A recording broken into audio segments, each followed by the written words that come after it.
Nous venons d'exprimer la requête qui donne les noms des modèles commençant par M. C'est cette requête-là. J'évoquais précédemment le fait que dans le name de la table modèle, on avait à la fois le first name, le prénom, et le last name, le nom de famille. Quand on a cette requête-là, en fait, on vérifie, on donne les noms pour lesquels la première lettre commence par un M. Donc la première lettre, en fait, c'est la lettre du prénom, puisque c'est le prénom qui est en premier. Alors si on veut tester si soit le prénom commence par un M, soit le nom de famille commence par un M, il va falloir isoler pour chacune des chaînes de l'attribut name, il va falloir extraire la première lettre du nom de famille. Alors comment on fait pour extraire la première lettre du nom de famille?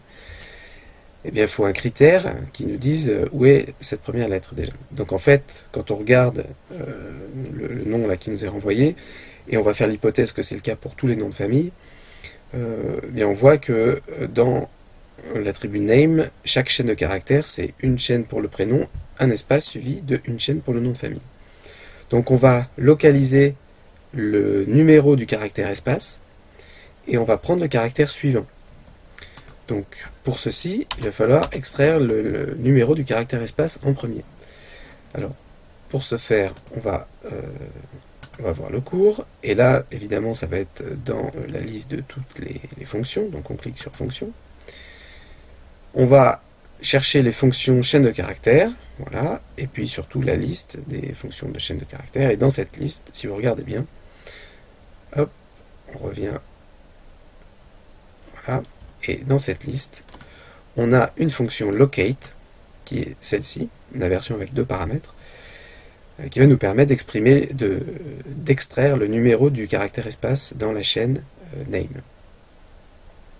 Comment on fait?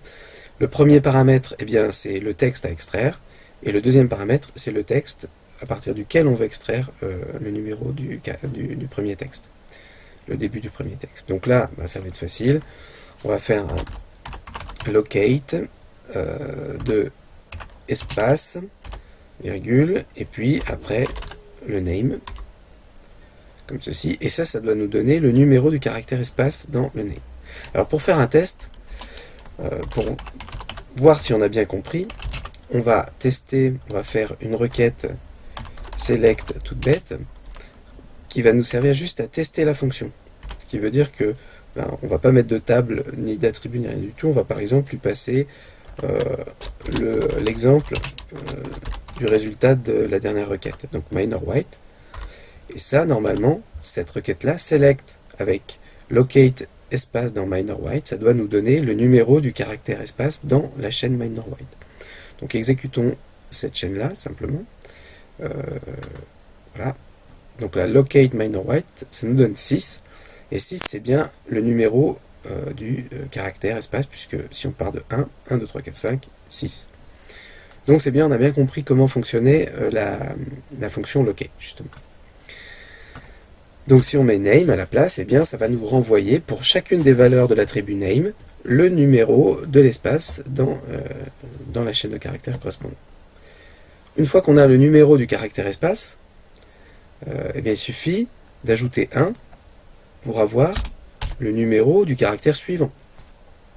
Donc là c'est facile, et après une fois qu'on a le numéro du caractère suivant, donc on a le numéro de la première lettre du nom de famille, eh bien il suffit d'extraire cette lettre. Alors pour extraire cette lettre, si on regarde un peu la liste, à nouveau, des fonctions texte dans MySQL, eh bien on a la fonction substring qui nous permet de faire ça.